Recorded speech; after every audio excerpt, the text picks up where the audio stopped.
भारतीय supreme court ने अपने एक अहम फैसले में जिस्म फरोशी को भी एक पेशा तस्लीम किया। कहा कि जिस्म फरोशी करने वाले भी कानून के तहत वक़ार और मसावी तहफ़्फ़ुज़ के हकदार। अदालत ने इस सिलसिले में हुकाम को कई हिदायत की जारी और हुक्म दिया कि जो भी इस पेशे से जुड़े हैं उनके काम में पुलिस को किसी बेजा मुदाखलत की इजाज़त नहीं होनी चाहिए।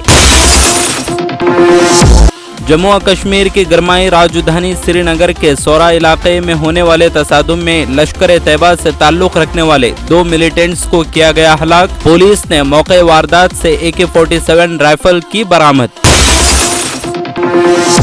वजारत दाखिला ने करनाल में गिरफ्तार 4 खालिस्तानी दहशतगर्दों का मामला NIA को सौंप दिया। एक और दहशतगर्द हरविंदर सिंह रिंडा का भी नाम शामिल, जो कि पाकिस्तान में है छुपा हुआ। हरियाणा पुलिस ने 5 मई को बब्बर खालिसा इंटरनेशनल से ताल्लुक रखने वाले 4 खालिस्तानी दहशतगर्दों को किया था गिरफ्तार। उनके कब्जे से असलहा गोला बारूद किया गया है बरामद।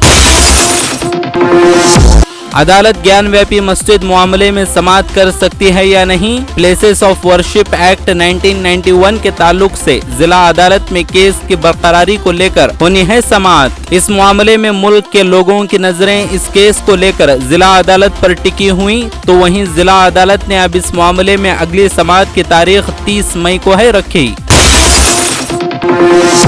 तमिलनाडु में DMK के इक़्तिदार संभालने के बाद से वज़ीर आज़म मोदी का पहला ऑफिशियल दौरा, जहां नरेंद्र मोदी ने MK स्टैलिन की मौजूदगी में 31,000 करोड़ रुपए से ज्यादा के तरक्याती कामों का रखा संग बुनियाद। बेंगलुरु चेन्नई एक्सप्रेस समेत दीगर तरक्याती कामों का संग बुनियाद रखा।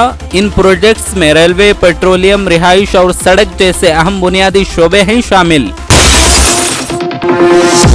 जम्मू और कश्मीर के बारामूला में सिक्योरिटी फोर्सेज ने जैश ए मोहम्मद के 3 पाकिस्तानी दहशतगर्दों को मार गिराया। नाजी भट्ट में हुए इस तसादुम में पुलिस अहलकार मुद्दसिर भी हो गए शहीद। दहशतगर्दों से मुकाबले में जान देने वाले मुद्दसिर के वालिद ने अपने बेटे की कुर्बानी पर किया फख्र का इजहार। कहा कि मुझे फख्र है कि इसकी कुर्बानी की वजह से 1000 शहरियों की जान बच गई।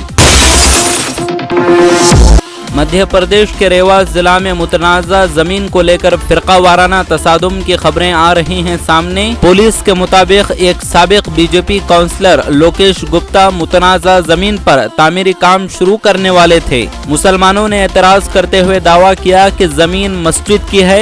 बहस के दौरान दोनों तबकात के कई लोग वहां जमा हो गए और आपस में मारपीट करने लगे।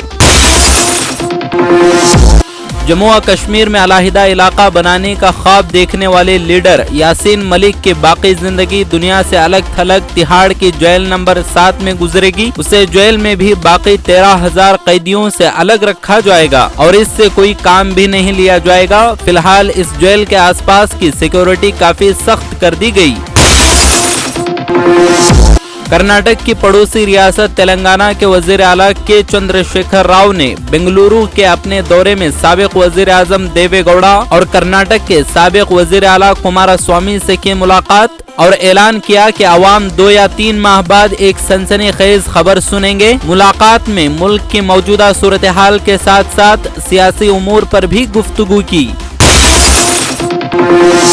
कर्नाटक के साबिक वजीर आला सिद्धरामैया ने नरेंद्र मोदी और मरकजी हुकूमत पर लगाया निशाना। कहा कि 8 साल की हुकूमत में मुल्क के कर्जे में 3 गुना इजाफा करना ही नरेंद्र मोदी का सबसे बड़ा कारनामा और कहा कि मोदी के इख्तिदार में आने से पहले मुल्क का कर्जा 53 लाख करोड़ रुपए था, अब 155 लाख करोड़ रुपए को पहुँच गया। इन्हीं वजूहात की बिना पर अवाम पर माशी बोझ ज्यादा हो गया है।